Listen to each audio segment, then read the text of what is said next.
We're going to talk about the basics of science of mind and how we can live that, how we can be that, how that is a choice on who we are and how we show up. So I want to start with a quote from Louise Hay. Every thought we think and every word we speak is creating our future. It's as though our thoughts go out into the universe and are accepted and are brought back to us as experience. Every thought. So I want to tell you a couple stories.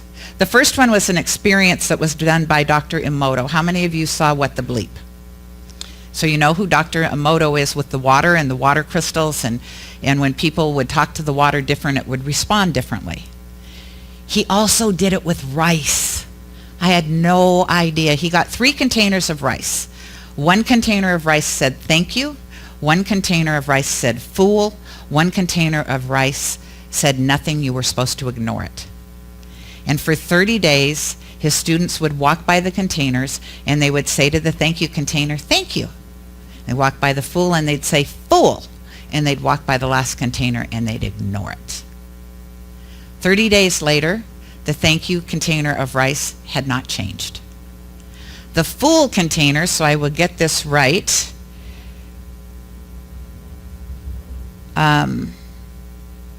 hang on a minute. Got to find my place. Fool container turned black. And the rice in the 3rd container rotted. Rice. They were speaking to rice. That is the essence to really understand that the energy that is in and through and as you is in and through and as everything. And that the power of your word is more powerful than you give yourself credit for. So the other story I'm going to tell you is about a little girl named Little Annie Sullivan. She had a hard life.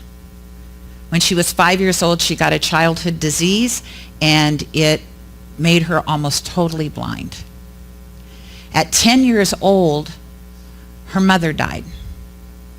And when the mother died, the father left. And so Annie and her little brother were put in a home for destitute children. 3 months later, her baby brother died. Everybody in the hospital said little Annie was insane. So they put her in the basement by herself. And she became more angry, and she started to behave like she was insane. People would come at her, say something to her, and she'd get angry, and sometimes she'd attack them. So it was proof, was it not? This little girl is insane. She deserves to be locked in the basement.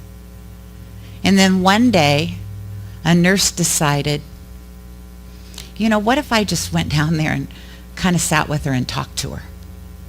Just told her that I loved her, that I knew that she was worth being on this planet, that she had a reason for being here. What if I gave her hope? So she'd go in every single day and she'd talk to little Annie. And most of the time, little Annie'd be over in the corner just looking at her like, yeah, I don't trust you. Sometimes the nurse would leave little Annie cookies. And then one day, the doctor started to notice this little angry, insane child was starting to change. She wasn't angry anymore. She wasn't even insane. So they brought her upstairs. And they started to teach her how to read and write. And she got so good at it, they sent her to a college in Boston, Massachusetts, where she ended up valedictorian of her class. Little Annie Sullivan was Helen Keller's teacher. And Helen Keller would tell you there would be no Helen Keller without little Annie Sullivan. And the brilliance in that story is we forget the impact that we have on each other. We forget that our word is a double-edged sword. And it is powerful beyond measure when we use it with love and appreciation and honoring people.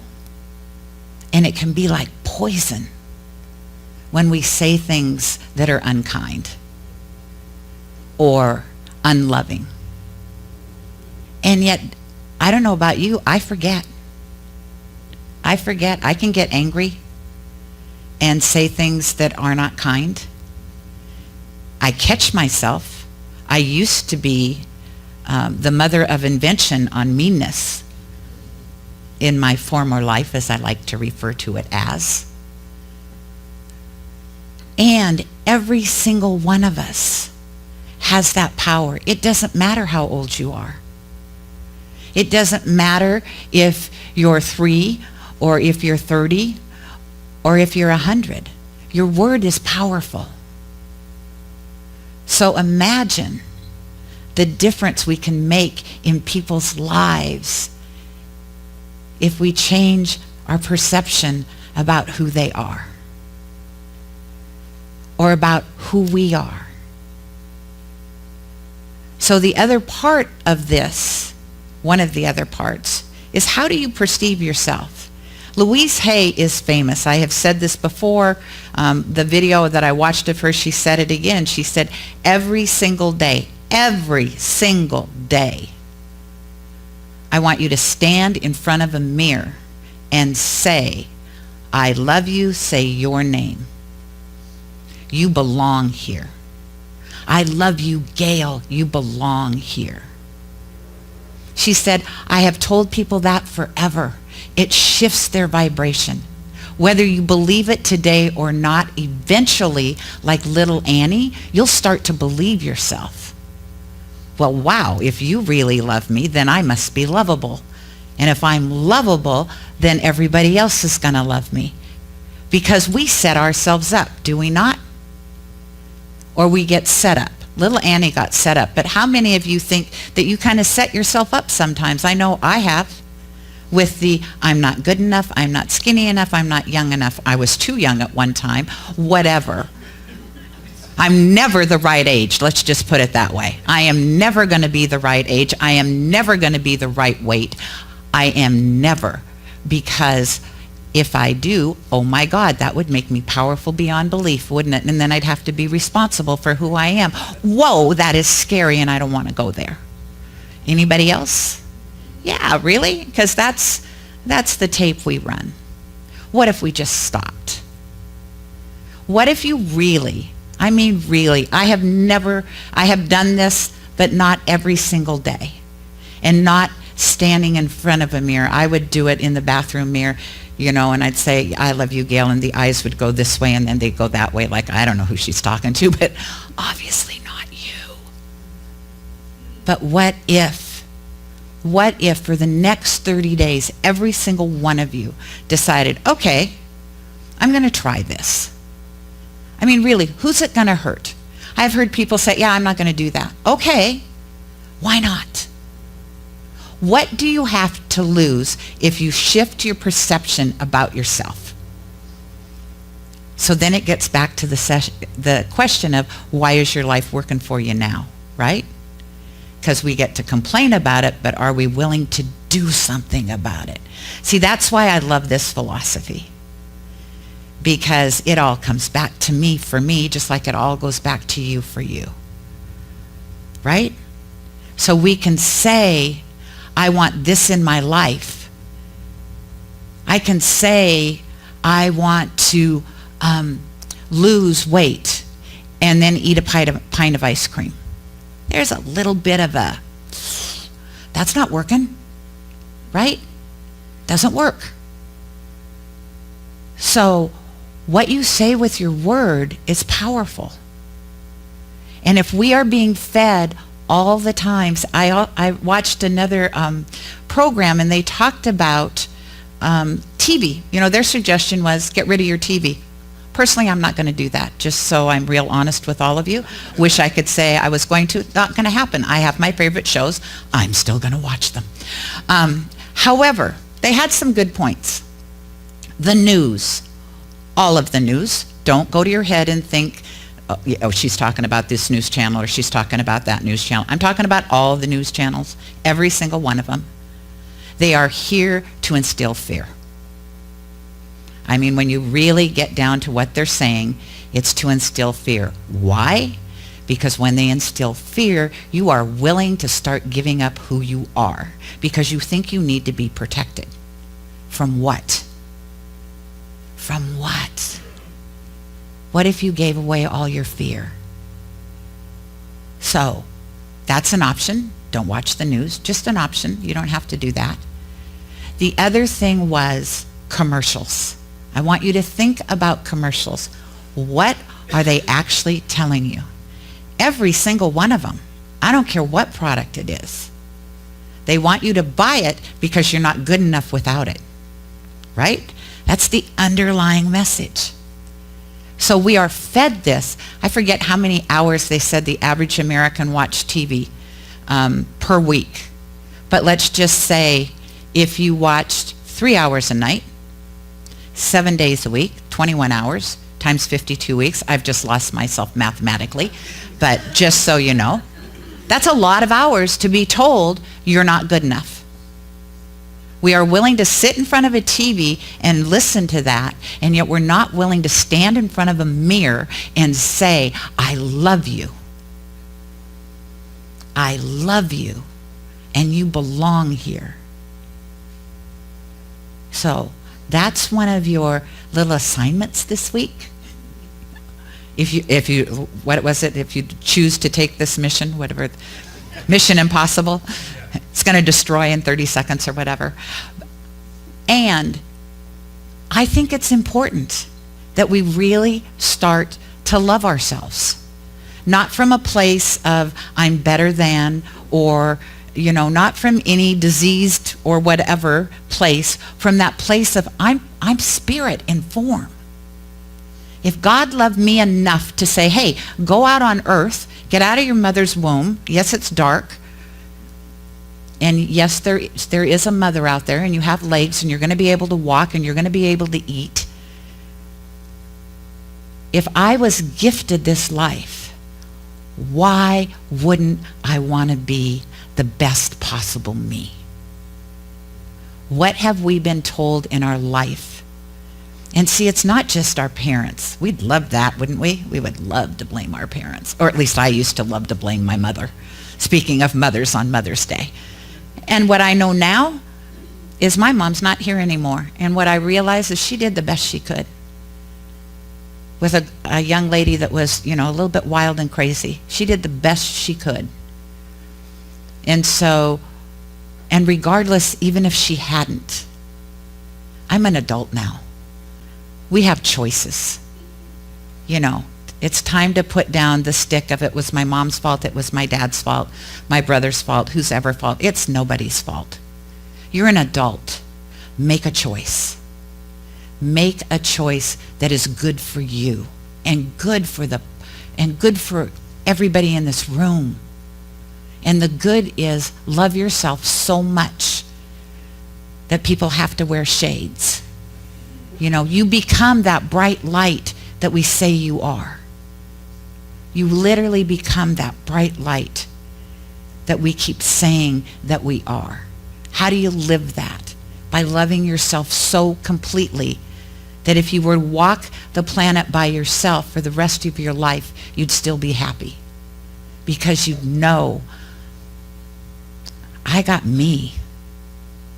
But the truth is, and I promise you this, once you own yourself, love yourself so much, you'll never walk alone. People are going to be wanting to follow you around. Because what does love attract? More love. So everybody that's decided to do this, we're just going to be hanging out with each other. So yeah. So love yourself that much. And then the other story was about, how many of you have read Catherine Ponder books? She's brilliant. I adore her. She has Bob, would you do me a favor, go through 2 slides? Not that one. Next one. There you go. So I want you, did everybody get a piece of paper? Okay. Okay, hold up your hand. You need a paper and a piece and a pen. A paper and a piece of pen. Probably a paper and a whole pen.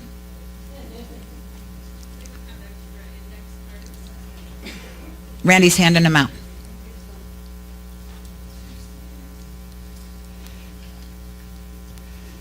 Up in the bistro. Right here, Sean. Randy, Sean needs one. Oh, he's got one, never mind. We got the bistro babes. I've just named you guys over there. Diane, you're the bistro babes. Okay. Yes, you are. So the first thing I want you to do is not write on your piece of paper. First thing I want you to do is just kind of take a moment. You can close your eyes if you want to. I want you to really think about, let's just go 30 days out. So not a big goal necessarily. 30 days out, something has shifted in your life. You have attracted something in your life that you've always wanted. It's up to you what it is. 30 days from now, you're 5 pounds slimmer. 30 days from now, you have a brand new job. 30 days from now, you're in a relationship that you had no idea was going to be this fabulous. 30 days from now, what's your goal 30 days from now? And then when you're ready, write that down.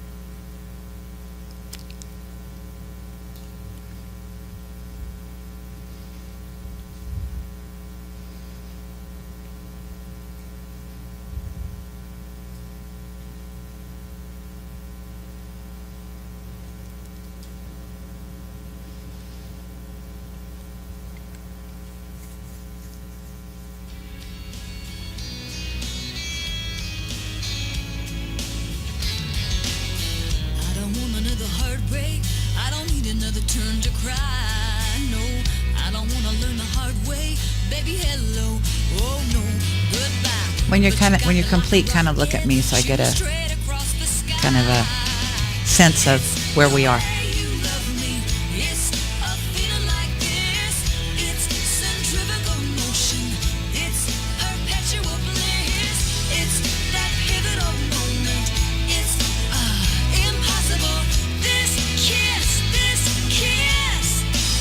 So, thank you, Kyle. So, then what I want you to do is right before what you wrote, I want you to write this on your piece of paper. In an easy and relaxed manner, in a healthy and positive way, this is going to happen. And that's your second assignment. 30 days, we're going to look at ourselves in the mirror. I would prefer you did it in a full-length mirror. If you don't have one, that's okay. Use a makeup mirror or your bathroom mirror.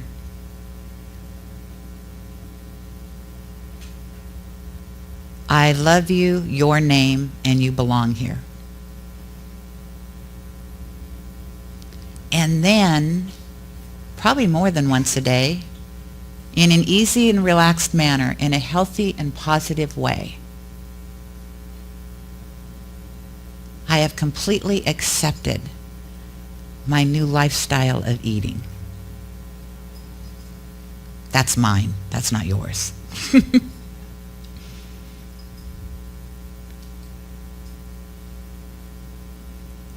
Because what happens is we say our affirmations. Normally when we're saying our affirmations, what happens? Yeah, we have monkey mind, don't we? Telling us why that's not going to happen. Oh, that's never going to happen. One of the things that Paul and I decided to do while we're on vacation, everybody's going to gasp, I know, is we went vegan. Oh, not as many. I know. Vegan. I know. Um, and the brilliance of it wasn't me.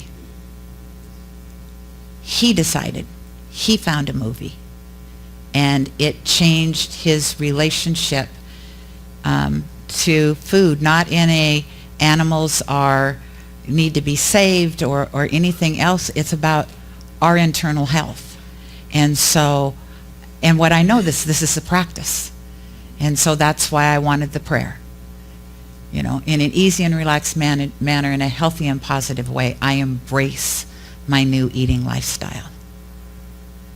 Because trust me, I sat with people yesterday and I had a vegan burger and they had a bacon cheeseburger with an egg on top. Kind of wanted a bite. And yet I've come to and maybe it's an age thing, I've come to the place in my life, my body is more important than the next hamburger I eat. So that's mine. So I shared mine. This is an opportunity, because what do we know about energy? Okay, here's the thing. Where two or more are gathered, what do we know about that? More powerful. It's bigger.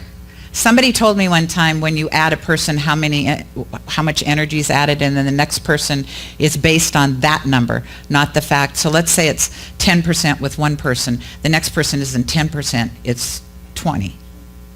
So, no, it's 40. Excuse me, it's 40. So it doubles, type of thing. And I forget what the original number was. So anybody that would like to stand up and say and you don't have to, don't be nervous, but anybody that would like to stand up and proudly claim their goal, and if nobody does it, that's okay. I'm not going to. All right, Courtney. In an easy and relaxed manner, in a healthy and positive way, I will lose 15 pounds. All right. In an easy and relaxed manner, in a healthy and positive way, I experience and accept energy, excellent blood count, increased endurance, and increased muscle. Yay! Colleen. Come on, this is their community. They love you and they will not judge you. Somebody's got a cell phone. Nobody? I gotta get my glasses. Okay, go ahead, David. In an easy and relaxed manner, in a healthy and positive way, I accept that I am in a relationship that exceeds my wildest dreams and aligns with my thoughts, my words, and my deeds of who I am. All right, David.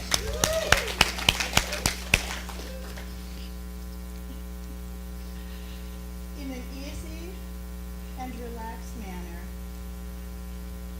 in an easy manner and a healthy and positive way, I know my direction, and I'm in a relationship I had no idea was possible. All right. Yay, Susan. Victory is hers.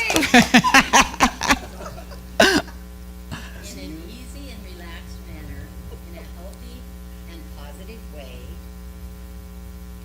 30 days from now, I will be 10 pounds thinner. And so it is. So it is. All right. Yay.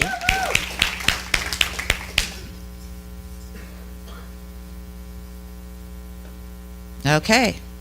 Nobody else? Oh, Jessica? All right. In an easy and relaxed manner, in a healthy and positive way,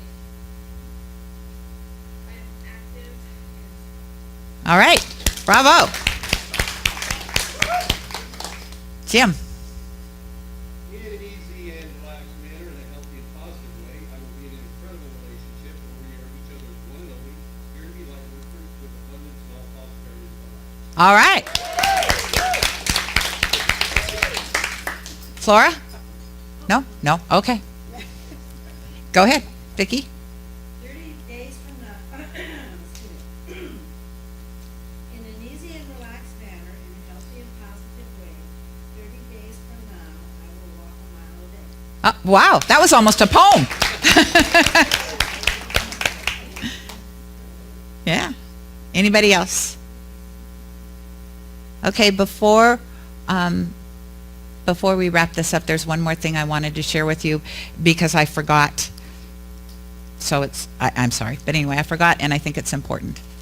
Not only is it important how we think about ourselves and what we say about ourselves, it's important how we talk and what we say about other people. So, and here's, I'll give you an example. I have had a opportunity relationship with my oldest son for a long, long, long time. And I used to tell people the story about our relationship. I would start out by saying, I have a really difficult relationship with my son, blah, blah, blah, blah, blah, blah, blah, blah. And then one day it dawned on me.